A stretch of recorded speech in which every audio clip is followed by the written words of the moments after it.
Hello and welcome back to SRB Gaming. Have you heard of Haumea? Haumea is an IAU recognized dwarf planet in the Kuiper Belt, and it's unique because of its ellipsoid shape. Now, in the video, you'll see a KSP mission to Haumea, which I've added the dwarf planet and its two moons, Namaka and Hayaka. Although Haumea in KSP will not be ellipsoid because I have not gotten that working. If you know how to add an ellipsoid planet, let me know in the comments because I'd really love to know. Anyway, Haumea is elongated because of its spin. Now, the icon for this video is going to be a picture from Space Engine, and you'll be able to see its actual shape, so that you can see that, because you won't be able to see it in KSP. Its spin velocity is very high, which means that landing on it is difficult, and I did not have enough fuel to do that in this mission, so I opted to instead land on its largest moon, Hayaka. Due to its elongation and spin, Haumea is again not spherical, and its dimensions range from about 900 kilometer diameter at its shortest point to a almost 2,000 kilometer diameter at its largest point. This gives it a varying surface gravity. On the poles, you'll get 1 meter per second. That's huge for a Kuiper Belt object. And yet, on the sides, 0.17 meters per second squared. So it's extremely significant. Haumea is a member of the Haumea collision family, which means that there's quite a few Kuiper Belt objects that are believed to be part of the original Haumea object because they share a similar composition. And as such, it's easier to identify some Kuiper Belt objects because of their shared compositions. Haumea holds two moons, Hayaka and Namaka, as I said before. Namaka is the closest one. They have differing orbits.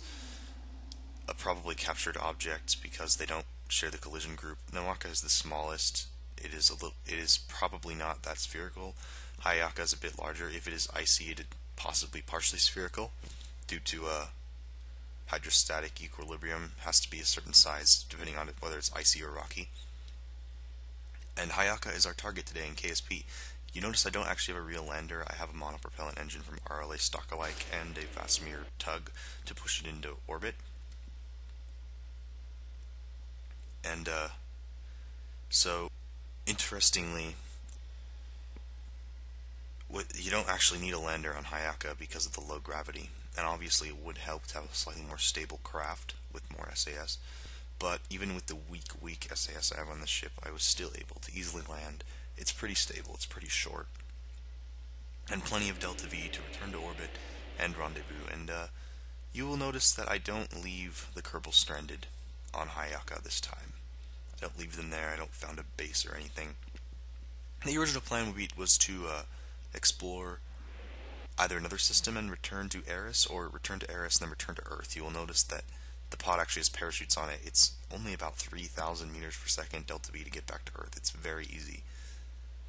And after leaving Hayaka, I decided to get a burn to Eris. What I forgot is that, well, first of all, Kuiper Belt transfers are extremely easy. Eris is 150 meters per second burn. That's it, from a high Haumea orbit. Except the journey would be about 700 years. And if I wanted to go to Pluto, 1,300 years. Most of that spent waiting for the burn. So it's a ridiculous amount. If you go at any other time other than that scheduled transfer window, you will use so much delta V that you could not get there. So I ruled out any transfer to Eris. What I was able to transfer to, which didn't have, it's still a ridiculous time but not quite so bad, was Orcus. That's in the next video. Orcus is another possible. While Haumea is recognized dwarf planet, Orcus is much smaller, a little smaller than Sedna. It does have a larger moon, and it's another possible dwarf planet. Actually, almost certainly a dwarf planet, and that's visiting in the next video. But for now, Haumea is one of the 5 recognized dwarf planets. We have Ceres in the asteroid belt, which is being visited. Actually, the probe will be in orbit on Thursday. Pluto, Eris, Haumea, and Makemake. Ceres and Makemake do not have moons. Haumea has 2, Pluto has 5, Eris has 1. Moons make the system much more interesting to explore in KSP, I gotta say. because there's twice as much stuff to land on. It makes it seem less desolate. There's just more things to do.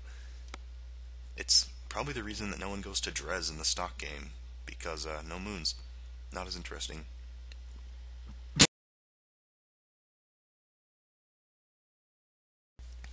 So,